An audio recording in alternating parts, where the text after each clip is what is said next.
Now we're faced with rational expressions with unlike denominators for adding and subtracting. So what we're going to do first, again, is factor the denominator. So this will be x minus 3 times x minus 3. So to get a common denominator, I'm going to need to multiply my second expression by x minus 3. And I want to remind you, put parentheses around your other expressions there. Okay.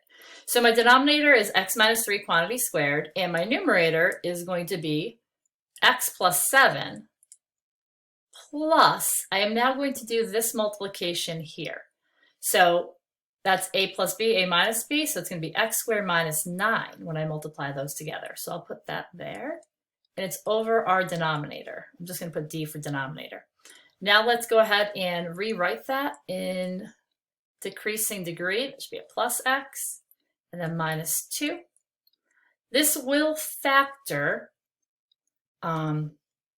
so we can factor it as, let me write it over here, x plus 2, x minus 1. And the denominator is x minus 3 quantity squared. If you notice that nothing would have factored, you could have just left the numerator unfactored, and this is your answer. And you can write out x minus 3 if you want. So moving on to complex fractions, we're going to first take care of that numerator. So I'm going to multiply that b by b plus 3, and then add in the 2. So let's go ahead and distribute. We get b squared plus 3b plus 2, and it's all over that b plus 3. And we're dividing by b minus 4, so that's like multiplying by 1 over b minus 4. Now we should see, can we simplify anything? Let's factor that numerator. We get b plus 2 times b plus 1. Nothing looks to simplify, so this would be our solution right here. B plus 1 times b plus 2 all over the quantity of b plus 3 times b minus 4. You could multiply those out if you wanted to, but I like leaving them in factored form personally. So now we're on to the last section of 12(9) rational equations. So we're going to factor this denominator here.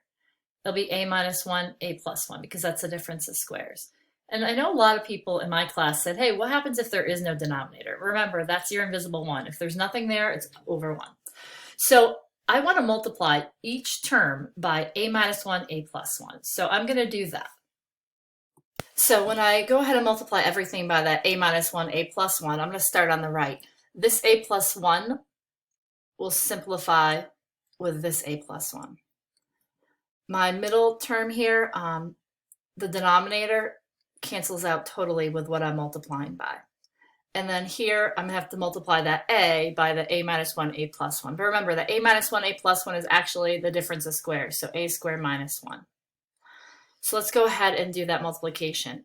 A times a squared minus 1 plus a squared minus 5 equals a minus 1 times a squared plus a plus 2. All right, so if you want to pause it and do that multiplication, simplify it, go ahead and you can hit unpause when you're ready to see if you got that right.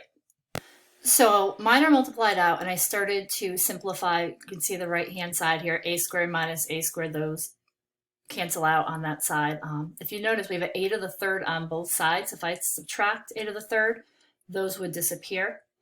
And also, we have that minus a, so those would simplify as well. So now I'm going to bring everything to the left. So I have a squared minus 2a, and then minus 3 equals 0. So I'm going to factor that. So we have 3 and 1. 3 would be negative, 1 would be positive to get that negative 2a. Zero product property, a plus 1 is 0, a is negative 1. A minus 3 is 0, a is 3. All right, so my solutions are negative 1 and 3. But we have to make sure, are any of these going to be extraneous? If you look back here, if I have -1, that would make the denominator equal to 0. So this is an extraneous solution here.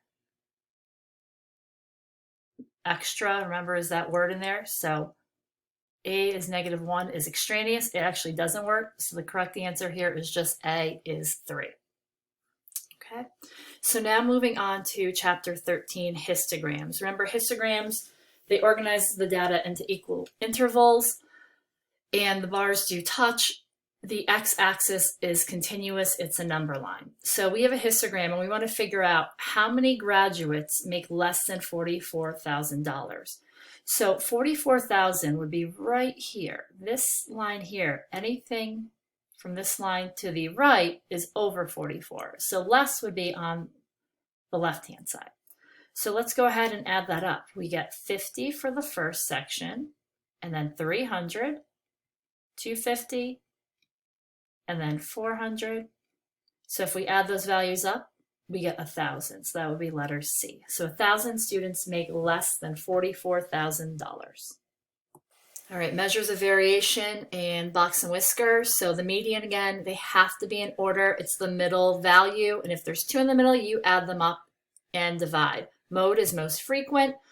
Your range is the difference between the highest and the lowest. Interquartile is the difference between the upper and the lower quartile. Outlier, you find the IQR, multiply it by 1.5, subtract it from the lower quartile, see if there's any lower in that value set. Add it to the upper quartile, that 1.5 times IQR, see if there's any greater than that. So let's go ahead and try this out. So find the mean, median, and mode. So if I look at this, I like doing mode first. Nothing repeats more than once, so I'm going to write none. Median, they sort of made this nice for us here. Median, there's no middle number, so I'm going to add those two and divide it by 2. So we get 55.5 divided by 2, which is 27.5. See if I can fix that. There we go, 0.5. And the mean, we're going to add all those values up. So you can use a calculator or take my word for it. We're going to get 184. And how many values were there? 6. So when we divide that up, we're going to get 30 and 2/3. So write 30.6 repeat. What's the lower quartile? So if this is my median here, I'm going to draw a line through it. My lower quartile would be the middle term of the lower half. So that would be 8. Upper quartile would be 50. What's the range? Highest minus lowest. So the range is 69. And what's the interquartile range? Upper quartile minus the lower quartile. 42 is the IQR. So our box and whisker. So I put a number line here for us.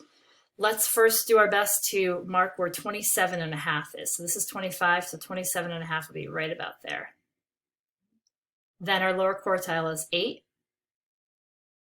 Upper quartile is 50. We're going to connect those.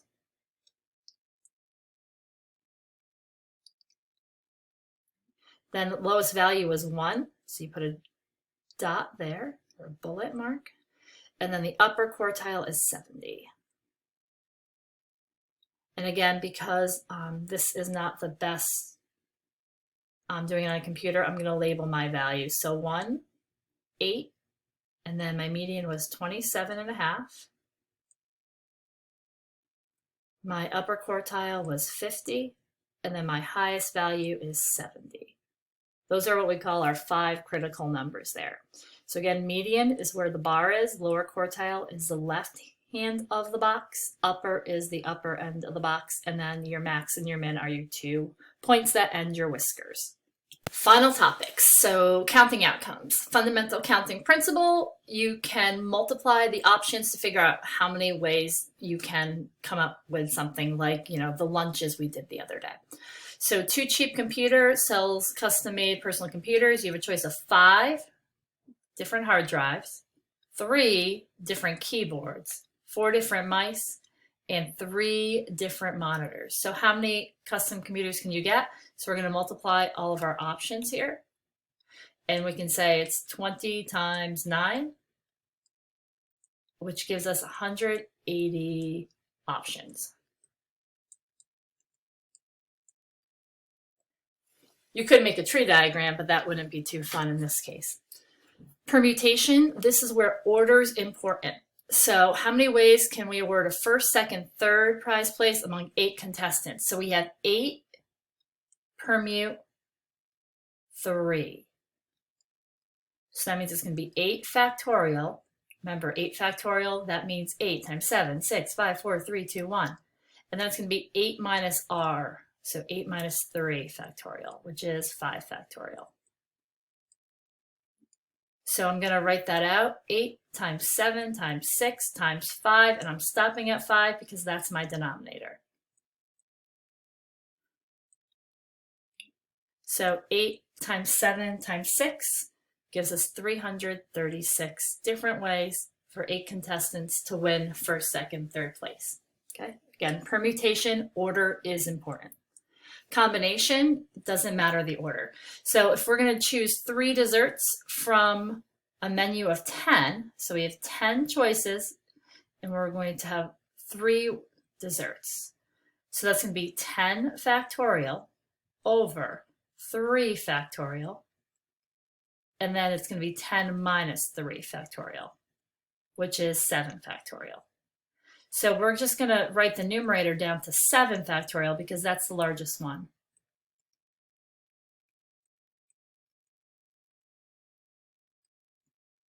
And we'll write that 3 out, 3 times 2 times 1, and then that's 7 factorial.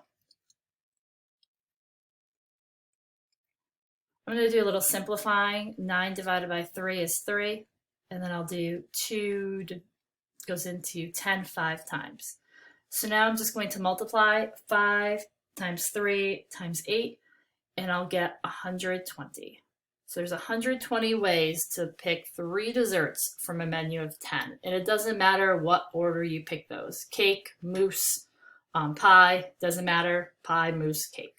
So that's our combinations. Hopefully you understand the last part of what we did this term fairly well, and you do awesome on the final exam type thing we're giving you.